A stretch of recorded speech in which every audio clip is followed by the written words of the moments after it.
there are far too many politicians from both parties who spend their time at social hours and happy hours with lobbyists than they do actually spend time at home. Does anyone ever? Oh, well, that's certainly true. And they have sad, sad personal lives. Almost, not all, but most, as you know. I'm always amazed by the financial disclosures. And again, just since this is the last question, but since no one else talks about it, I will. And you see these members of Congress who are, in some cases they're clever, maybe even smart. In some cases they're just pretty ordinary, actually. And they're so rich relative to the mean. Oh, yeah. Does anyone, and I have no idea how they made all that money. I have no clue at all how Nancy Pelosi is just so rich, or how her stock picks are like way better than Warren Buffett's. Like, how does that happen? Yeah. But does anyone ever talk about that internally, like on the Hill? No, because most of them benefit from it. I love these like accounts on X and on Instagram that pop up now that are actually tracking. Yeah. And I don't know how they do it. I really don't know how they figure it out, but they are tracking what she's buying and what other members of Congress are buying. Nancy Pelosi's stock tracker? Oh, yeah. That's definitely one of them. It's incredible. But they're like, hey, everybody pay it. It is. It's incredible to see.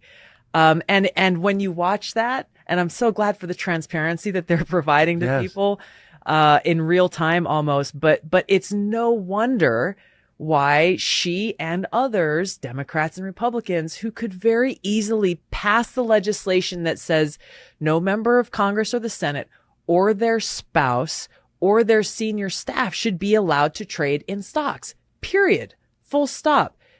It's such an obvious way to stop even the perception, if you want to claim like innocence or whatever. There should be no perception that our elected leaders are profiting off of the knowledge that they have as policymakers that directly impact industry and businesses.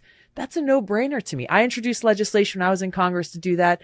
Many people have since then. There's been a lot of talk and conversation. Why hasn't it gone anywhere? That's why, because they profit off it. So they don't, of course they don't want to talk about it. That's just an easy one. It is. And frankly, like, why do they need to be forced?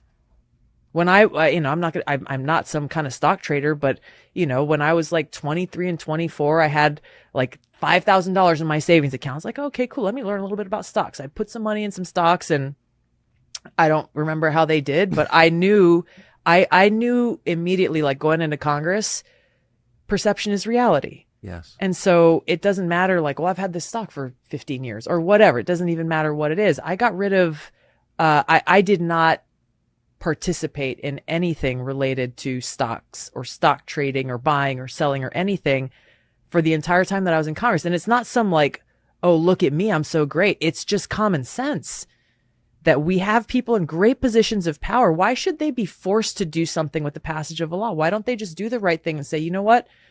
We get that even an innocent thing could be perceived as insider trading. We're just not going to go there. Because it's too lucrative to give up. And they know they can